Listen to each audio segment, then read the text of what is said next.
ناظرین، آسٹریلیا میں ہونے والا جو دہشت گردی کا واقعہ ہے، اس میں ایک باپ اور ایک بیٹا ملوث ہیں۔ کیا یہ دونوں اکیلے ہیں؟ ان کے پیچھے کون ہے؟ ان کے پیچھے اگر کوئی تنظیم نہیں ہے تو پھر کون ہے؟ کوئی تو ہے۔ اس موقع کی کچھ فوٹیجز ایسی ہیں اور ان کی میں نے تصویریں بنائی ہیں، وہ کچھ اور بتا رہی ہیں۔ وہ واقعہ کے اس موقع کے اوپر لوگوں کی کچھ اور ان کے پیچھے جو ہاتھ ہیں، ان کی موجودگی جو ہے اس سے صاف ظاہر ہو رہی ہے۔ اور پھر یہ کہ یہ جو واقعہ ہے اس کے پیچھے بہت بڑا ہاتھ ہے، یہ میرا دعویٰ ہے۔ اور وہ کون سا بڑا ہاتھ ہے، کہاں سے ہے، اس بارے میں آپ کو تفصیلات بتاتا ہوں میاں طاہر۔ تو سب سے پہلے تو ہم اس واقعے کی جو اس کو اینالائز شروع کرتے ہیں، اس کا اینالیسس وہ یہ ہے کہ اس کی یہ جو لڑکا ہے 24 سالہ نوید اکرم، اس کا والد ہے ساجد اکرم۔ نوید اکرم کی جو والدہ وہ اٹالین ہے، تو اس کا ایک بیان آیا۔ نوید اکرم کے جو کلاس فیلوز ہیں ان کے بیانات بھی ہیں، اور ان کے مطابق کہ وہ بہت سیدھا سادہ اچھا بچہ جب وہ اسکول میں پڑھتا تھا، کسی ایکٹیویٹی میں، کسی ایسی ایکٹیویٹی میں جس سے ظاہر ہو کہ اس میں کوئی اگریشن ہے، اس میں کوئی اینگر ہے، وہ نہیں تھا۔ پھر یہ کہ وہ بہت زیادہ انہوں نے اس کو مذہبی بھی نہیں پایا۔ یہ 2-3 پہلو ہوتے ہیں جس سے کسی کی شخصیت کا پتہ چل سکتا ہے۔ اب اس کی جو والدہ ہے وہ یہ کہہ رہی ہے کہ یہ جو اس کا بیٹا ہے، یہ نہ تو یہ سگریٹ پیتا تھا، اسموکنگ بھی نہیں کرتا تھا، یہ شراب بھی نہیں پیتا تھا، یہ کوئی نشہ نہیں کرتا تھا، ایون اس نے کہا کہ وہ بری جگہوں پہ بھی نہیں جاتا تھا۔ تو اتنا اچھا اور سادہ، اور پھر یہ کہ وہ محنت کر رہا تھا اپنے باپ کا، اپنی فیملی کا ہاتھ بٹانے کے لیے۔ وہ بیسیکلی وہ ایک مزدوری ہے، وہ کر رہا تھا۔ وہ اسکول اس نے بہرحال ارلی چھوڑ دیا، مطلب کوئی اس نے ہائر ایجوکیشن کی طرف نہیں گیا۔ ان ملکوں میں لوگ کم ہی جاتے ہیں۔ تو اس طرف وہ اپنے والدین کے لیے تو اتنا جو محنتی اور محنت کش گھرانے کا بچہ، مطلب ظاہر ہے کہ اس کا باپ آیا، اس نے یہاں پہ آ کے محنت کی، پھر سٹیزن شپ لی، پھر شادی کی، بچہ ہوا، اور وہ ان کو پال رہا تھا، اور پھر بیٹا جو ہے وہ بھی ہاتھ بٹانے کے لیے۔ تو یہ سب کچھ یہ ظاہر کرتا ہے کہ ان کا بظاہر کسی تنظیم سے کوئی تعلق نہیں ہے۔ کوئی بیک گراؤنڈ بھی ایسا ان کی پوری اس میں جو ہے ابھی تک جو لوگوں کی گواہیاں آئی ہیں اس میں ثابت نہیں ہوتا۔ اب کوئی بیٹا اپنی ماں سے کتنا چھپا سکتا ہے، کتنا چھپ سکتا ہے؟ سب سے بڑا سوال تو یہ ہے۔ اگر وہ چھپا ہوا تھا، اور ظاہر ہے کہ وہ چھپا ہوا تھا، اور پھر اس کا شوہر، اس عورت کا شوہر بھی اپنی بیوی کے سامنے اس کو کچھ پتہ نہیں ہے، بقول اس خاتون کے، اسے وہ کہتی ہے کہ میں یقین ہی نہیں کر سکتی کہ یہ کام وہ کر سکتے ہیں۔ اور وہ جو بات کر کے گئے، جو انہوں نے بہانہ بنایا کہ ہم تو فشنگ پہ جا رہے ہیں، مچھلیوں کا شکار کرنے جا رہے ہیں، اور پھر وہاں پہ اس نے بعد میں فون کیا ہے اور اپنی ماں کو بتایا کہ میں نے آج اسکوبا ڈائیونگ کی، میں نے یہ کیا، میں نے وہ کیا، جیسے بچے اپنی ماں کے ساتھ شیئر کرتے ہیں اپنی ایکٹیویٹیز کو، اس کی اٹیچمنٹ بھی اس سے ظاہر ہوتی ہے۔ اور پھر وہ کہتا ہے کہ کل ہم نہیں جائیں گے کیونکہ کل دن گرم ہے۔ تو وہ تو اسی ایریے میں تھے اور وہ ریکی کر رہے تھے۔ اتنا پکا بچہ کیسے ہو سکتا ہے؟ تو یہ دیکھیں، اس میں ایک ہی وجہ سمجھ آتی ہے۔ ایک تو ان کی گاڑی سے آئسس کا وہ ملنا، فلیگ ملنا، جھنڈا ملنا، تو ظاہر کرتا ہے کہ ان کی کوئی نہ کوئی انکلینیشن تو تھی، کہیں نہ کہیں ان کو جوڑا گیا۔ لیکن اتنا زیادہ ان کو پکا رکھا گیا اس پلاننگ میں کہ وہ اپنے گھر تک نہیں بتا سکا، مطلب انہیں شک تک نہیں ہونے دیا اپنے گھر والوں کو، بتانا تو دور کی بات ہے۔ تو یہ کارکردگی صرف اور صرف کسی انٹیلیجنس ایجنسی کی ہو سکتی ہے۔ کوئی انٹیلیجنس ایجنسی ہی یہ کام جو ہے وہ اتنے پکے انداز میں اس طریقے سے انہوں نے کلٹیویٹ کیا، پھر ان کو اس بچے کو اپنے باپ کے ذریعے اس کو کس طریقے سے وہ کرتے رہے، اس کا جو ذہن سازی کی۔ اچھا، اب اطلاعات بھی ہیں، یہ تو میں آپ کو بتا رہا ہوں کہ اگر اس کا انالیسز کریں تو اس سے بالکل ظاہر ہوتا ہے کہ یہ کسی ایجنسی کا کام ہے۔ مطلب جس طرح انٹیلیجنس ایجنسیز لوگوں کو اپنے نرگے میں لیتی ہیں اور پھر ان کو بالکل گائیڈڈ ان سے یہ کام کروایا گیا ہے۔ ایک ایک چیز ان کو بتائی گئی کہ ادھر ادھر بتانا کچھ نہیں ہے، کسی سے کچھ شیئر نہیں کرنا۔ ہاں یہ ضرور ہے، اب یہ اس عورت کو پتہ یہ نہیں پتہ، لیکن یہ کچھ لوگوں کو وہاں پتہ تھا کہ یہ جو بندہ ساجد ہے یہ گن ٹریننگ لے رہا تھا، تو اس کا مطلب اس کا بیٹا بھی لے رہا تھا۔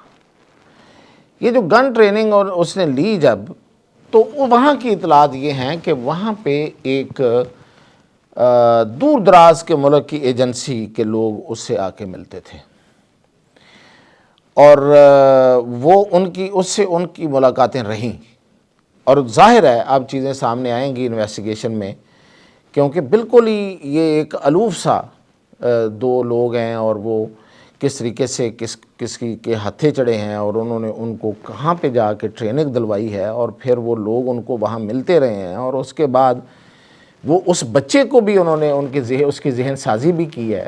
بچے کی، نوجوان کی تو ایک خواہشات ہوتی ہیں، آگے پوری زندگی پڑی ہوتی ہے۔ ساجد اکرم کے بارے میں تو اندازہ لگایا جا سکتا ہے کسی حد تک کہ چلے اس نے زندگی گزار لی آدھی سے زیادہ۔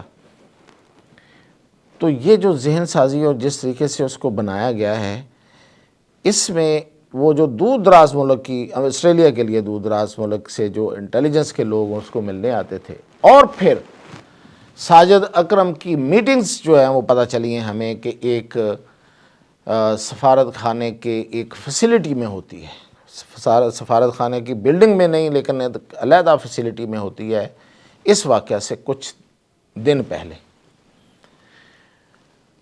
اب میں آپ کو یہ تصویریں دکھا رہا ہوں، آپ ذرا تصویریں ہی میں دکھا سکتا ہوں، فوٹیج میں دکھا نہیں سکتا۔ یہ اسکائی نیوز پہ چلی ہوئی فوٹیج ہے، ظاہر ہے کسی کے فون سے بنی ہے۔ یہ جو لڑکا ہے یہ جو ساجد اکرم ہے وہ فائرنگ کر رہا ہے، اس کا والد، اور آپ دیکھیں کہ جس ڈائریکشن میں فائرنگ کر رہا ہے اسی ڈائریکشن میں دو لوگ لہیم شہیم ہٹے کٹے لوگ جو ہیں وہ دو اس کے سامنے آتے ہیں، ایک پہلے آتا ہے اسی ڈائریکشن میں۔ آپ غور سے مطلب اس کو دیکھ سکتے ہیں، ویسے اگر فوٹیج دیکھیں تو اس میں تو بالکل پوری طرح واضح ہو جاتا ہے کہ وہ فائر کر رہا ہے، باقاعدہ فائر کی آواز آ رہی ہے، ڈائریکشن وہی ہے، اور اس کے سامنے سے ایک بندہ گزر کے سامنے کھڑا ہو جاتا ہے تھوڑا سا آگے جا کے، اور پھر ایک اور بندہ آتا ہے اور وہ بھی گزرتا ہے اور وہ گولیاں چلا رہا ہے، ان دونوں کو گولیاں بھی نہیں لگتی، اور وہ جو لوگ ہیں وہ کسی افراتفری میں دوڑ بھی نہیں لگاتے۔ بڑی سادہ سی بات ہے کہ گولیاں چل رہی ہوں اور اس ڈائریکشن میں جہاں سے جس ڈائریکشن میں آپ ہیں، آپ ان گولیوں کے سامنے سے گزریں، ہاؤ از اٹ پاسبل؟ انسانی سائیکی کیا کہتی ہے کہ انسان تو خطرے کی جگہ سے دور بھاگتا ہے۔ یہ جو دو لوگ ہیں یہ اس کے پاس آ رہے ہیں، اور پھر وہ ایک او مائی گاڈ کہہ کے اشارہ کرتا ہے پیچھے کی طرف، اور وہ یہ جو فائرنگ کرنے والا یہ جو مجرم ہے، یہ جس نے فائرنگ کی ہے دہشت گرد، یہ پھر مڑ کے دیکھتا ہے اس طرف۔ تو یہ اگر آپ دیکھیں کہ یہ موقع پہ یہ دو لوگ کون تھے جن کے اوپر اس نے ڈائریکٹ فائر نہیں کیا ہے، ان کو نشانہ نہیں بنایا، 50 فائرز کیے ہیں اس بندے نے، اور اس میں جتنے بھی لوگ اب تک مارے گئے ہیں، یہ جو بندہ ہے، یہ جو دو لوگ ہیں، یہ کیوں نہیں اس نے مارے؟ بالکل سامنے آتے ہیں اس کی گولی، اور اس کو گولی وہ ان کو ڈائریکٹ ہٹ نہیں کرتا، بلکہ وہ بڑے سکون کے ساتھ چل رہے ہیں، جیبوں میں ہاتھ ڈال کے۔ ایک موقع پہ تو ایک بندہ جو ہے جیب سے ہاتھ نکالتا تو ایسے شک پڑتا ہے کہ وہ ویپن نکالنے والا ہے، شاید کوئی سیکورٹی فورس کا آدمی ہے، لیکن کچھ بھی نہیں ہے اس کے ہاتھ میں، اور وہ اونچی سی آواز میں کہتا ہے او مائی گاڈ، تو وہ اشارہ کرتا ہے اس کے پیچھے کی طرف، تو وہ پیچھے مڑ کے دیکھتا ہے۔ اب وہ کیا اشارہ تھا، کس لیے اس نے اشارہ کیا، یہ لوگ کون تھے، یہ اس کو ڈائریکشنز دے رہے تھے، یا اس سے کیا مطلب یہ لوگ، ان لوگوں کی موجودگی؟ تو یہ ساری جو اطلاعات مل رہی ہیں اس کے مطابق تو اس میں، اب میں اس ملک کا نام بھی لے دیتا ہوں، اس میں روم لفظ ہے، یہی وجہ ہے۔ اب اس کا تعلق انڈیا سے ہے نہیں ہے، یہ ویسے بھی فروئی سی باتیں ہیں۔ کوئی بندہ کسی بھی ملک سے کہیں سے بھی اٹھ کے کوئی دہشت گردی، براؤن یونیورسٹی میں دہشت گردی کرنے والا کوئی افغان تھا یا مسلمان تھا، وہ تو وہاں کا ہی رہنے والا تھا۔ آج جس بندے نے ایک مشہور فلم ڈائریکٹر اور اپنی ماں کو مارا ہے تو وہ مسلمان تھا۔ تو یہ جو بحث ہے کہ وہ پاکستانی ہے یا وہ فلاں ہے، یہ نہیں بحث یہ ہے، بات یہ ہے کہ یہ انڈیا سے رابطہ کیوں کیا ہے آسٹریلین انٹیلیجنس ایجنسی سے. تو میری اطلاع یہ ہے کہ آسٹریلین انٹیلیجنس ایجنسیز کے پاس اس بات کا ثبوت ہے کہ ان لوگوں کا جو بھی لنک ہے وہ انٹیلیجنس کے ذریعے، وہ را کا ہے، یا وہ کسی را کا کسی تھرڈ پارٹی کے ذریعے ان سے رابطہ تھا، وہ انڈیا سے اس کا تعلق بنتا ہے. اور یہ میں آپ کو پہلے بھی بتاتا آیا ہوں کہ انڈیا گڑھ ہے اس وقت اس کا آئسس کا، داعش کا. وہاں جو سیلز ہیں ان کے وہ پکڑے گئے ہیں، اور بڑے لمبے چوڑے ان کے تعلقات، اور سارا افغانستان اور ایوری ویئر.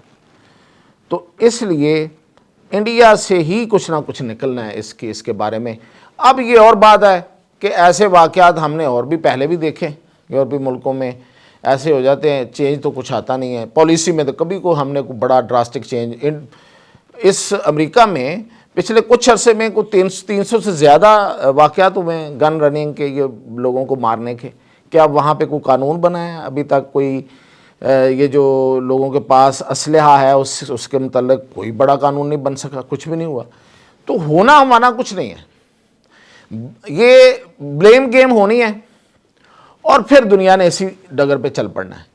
لیکن دیکھنا اس میں ہوگا اب انٹیلیجنس ایجنسیز کو اور ان ملکوں کو کہ یہ جو اس وقت پوری دنیا میں دہشت گردی کے پروموٹرز ہیں وہ دو ہیں، وہ ہیں ایک افغانستان اور ایک انڈیا، اور ان کا آپس میں بڑا تعلق ہے.